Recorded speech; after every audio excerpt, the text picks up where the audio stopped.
Hello বন্ধুরা, তোমাদের সাথে আমি আজকে আরেকটি ইম্পর্টেন্ট কথা নিয়ে চলে এসেছি। সেটা হলো বাচ্চাদের পড়াশোনা। ছোট বাচ্চাদের যখন পড়াতে নিয়ে বসবে, মায়েদের সম্পর্কে বলছি, আপনারা অনেকেই আছেন একদম ধৈর্য হারিয়ে ফেলেন। এটা করবেন না। বাচ্চাদের পড়াতে নিয়ে বসলেই মারধর করে আপনারা একাকার করে দিচ্ছেন। এটা কখনো করবেন না। এটা বাচ্চাদের মেন্টালি দিক থেকে ভীষণ প্রবলেম হয়ে যাচ্ছে। ঠিক আছে?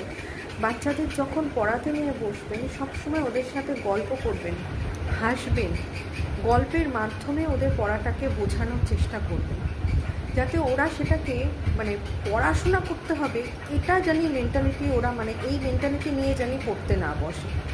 ওরা জানবে যে পড়তে বসা মানেই হচ্ছে সেটা একটা গল্পের মতন, একটা গল্প শুনবো। হ্যাঁ, তা এইভাবে আপনারা বাচ্চাদের পড়াবেন। মায়েদের সম্পর্কেই বললাম কথাটা, মাথায় রাখবেন।